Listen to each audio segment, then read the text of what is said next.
In the year 2006, David Benneter, Professor of Philosophy at the University of Cape Town, published a book entitled Better Never to Have Been, The Harm of Coming into Existence.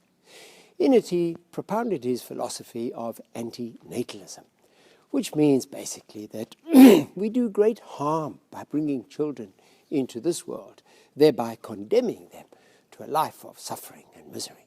Now, he acknowledged, of course, that there is some joy and happiness in life, but this is overwhelmed, he believed, by the sum total of pain and suffering ending in death.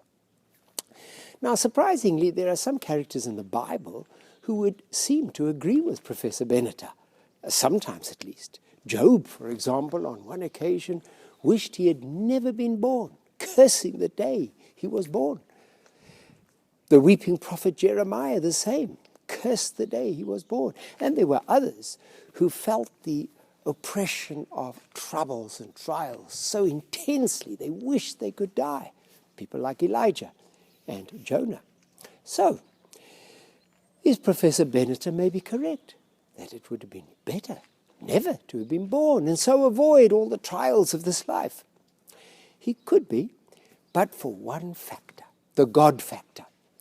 Christians believe that God so loved the world that he gave his beloved Son, Jesus, to enter into this world of trials and tribulations and to deliver us from them by taking it into himself, all the sorrows, all our sorrow and sin and suffering and anguish, and bearing it to the cross where he died, and after which he rose again from the dead, never to die again, and ascended into glory, and even more, then declaring that everyone all over the world who believed in him would share in his resurrection life and everlasting glory.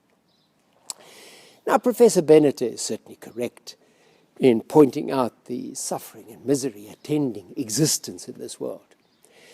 But even in the worst case of suffering and pain endured by persecuted Christians, the glory to follow would completely overshadow all their trials.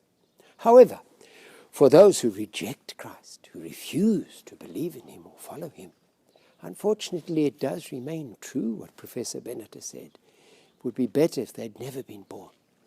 But for those who believe in him, who receive Christ, they are born anew to a living hope, Christ in you, the hope of glory. God bless you.